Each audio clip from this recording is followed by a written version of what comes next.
Fl-aħħar 3 snin, Gvern Laburista kompla jinvesti fl-infrastruttura ta' pajjiżna waqt li ħadem ukoll biex il-Maltin u l-Awċin ikollhom aktar spazji miftuħa.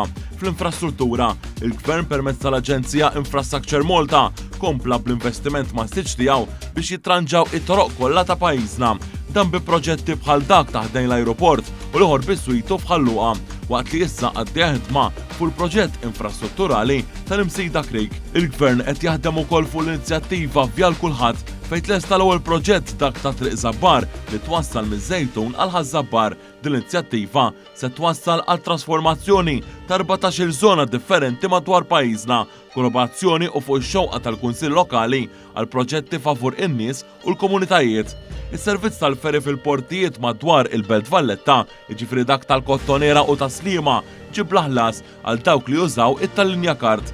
Dan minn barra li l-Gvern ukoll għamel tal-linja b'xejn għal kulħadd. L-amministrazzjoni tal-Prim Ministru Robert Abela tat priorità lill-ambjent u l-ispazji miftuħa ġodda għal familji Maltin u Awċin.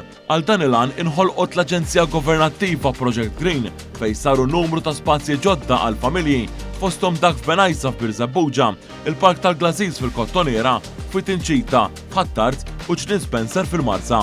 Ma dan Gvern Laburista żied il-protezzjoni ambjentali f'Ħondoq ir-Rumien, Bulebel u żon Orfitilajn.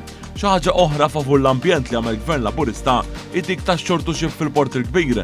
Dan il-proġett wassal għal tnaqqis drastiku ta' 90% ta' tniġġis mill-bastimenti li jitlu f'dan il-port ewlieni f'pajjiżna li madwaru jgħixu 17,000 familja. Dan kollu seħħ xorta waħda f'pajjiżna anke kfeġġew sfidi oħrajn kbar internazzjonali li l-oħrajn fissru li kellhom ibidlu kompletament il-prijoritajiet u anke iċaħdu lil popli tagħhom minn żviluppi simili u l-livelli tal-ħajja li kienu imdorrin fihom.